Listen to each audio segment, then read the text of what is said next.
Earlier this year, developer Slow Clap Games thrust us into the world of revenge kung fu movies with Sifu. Originally released for PS4, PS5 and PC earlier in the year, their brutal martial arts epic has now made the jump to Nintendo Switch. Heavily inspired by the likes of Enter the Dragon, The Raid and other martial arts movies, Sifu puts you in the shoes of a young martial artist out to get revenge on the crew that murdered your father and left you for dead at a young age.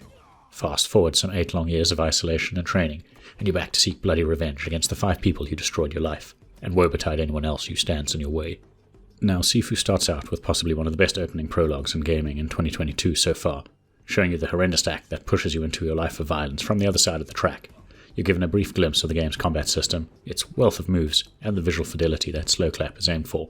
It's a fantastic segment that only whets your appetite for the combat to come, while giving you only a brief glimpse of the game's nuanced combat system.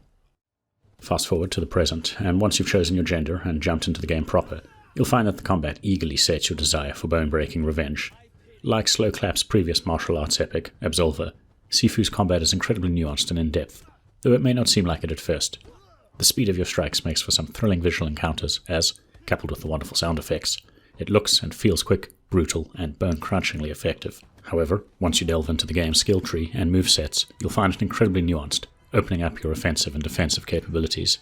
You can block, dodge, and parry hits, moves that are all invaluable, as well as dodge high and low attacks if you're fast enough.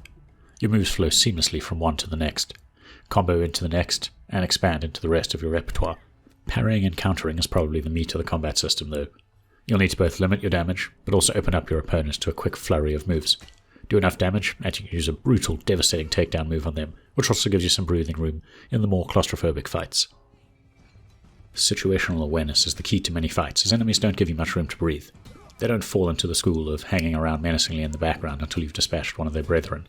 Instead, they gang up on you, bringing blows from multiple directions at the same time. Knowing where you are and what's around you is key. The environment is littered with objects to use. Chairs can be kicked at opponents, while bottles, pipes, and baseball bats all make for some wonderfully damaging weapons. Like the best action stars, you can slide over a table if things get too hectic, or vault over railings. Environment takedowns are the most thrilling way of dispatching an enemy. Whether you're throwing someone through a glass railing, or kicking their head into the edge of tables, it all feels cathartically pleasing, while flowing seamlessly into combat, regardless of the direction. All in all, Sifu does a wonderful job of making you feel like you're an avenging badass.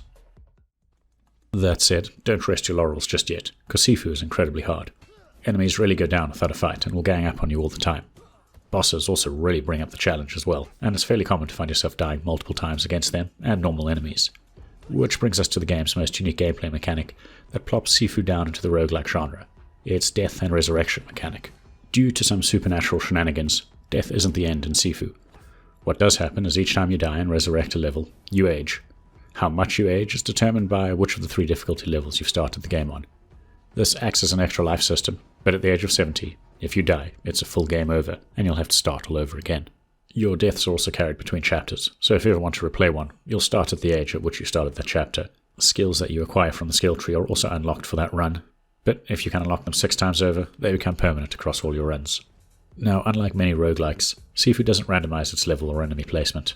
Enemies are always in the same place, and, like Dark Souls or Absolver, it's all about getting good with the aim of pulling off a flawless run. This consistent setup also helps when replaying levels to unlock new paths or a new room.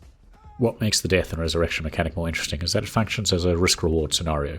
If you die, you can choose to restart the level, or end your run and resurrect. But if you choose to rise again, your health pool gets smaller and smaller, while your attack strength gets buffed. It's really cool to watch the way your character model changes as you go from a sprightly young fighter to a wizened elder. To help even the odds of this tough system, scattered across the levels are shrines that can grant you permanent buffs, such as how much health you regain in a takedown. The most useful one for me was a buff that de-ages you by 5 years. It went a long way to help me reach those later levels at a more sprightly age.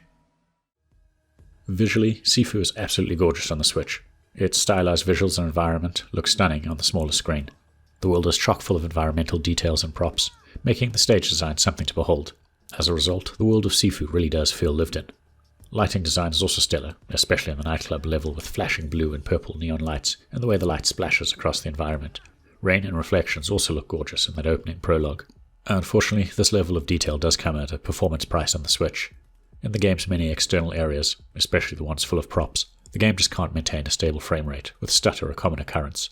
You'll notice it as well in the opening prologue, when you move between buildings and the rain and reflection effects come into play. Internal areas hold up better with a more stable frame rate, while the combat, bar one sequence, also performs fantastically, regardless of how many enemies are on the screen at the same time. That said, there was one sequence I saw some serious frame rate dips when I was fighting only one opponent in a heavily atmospheric and very foggy area. If I had to guess, the Switch was struggling with a lot of the post-processing effects. Now wrapping up, apart from the aforementioned frame rate issues, Sifu is still an excellent port of an excellent game. While hard, its cathartic, bone-breaking combat is a constant delight to engage with. Coupled with the beautiful visuals and the stunning set design, Sifu will draw you in and keep you playing as you search for that one perfect run while honing your skills all the while. There's little out there like it, and these days that's high praise indeed.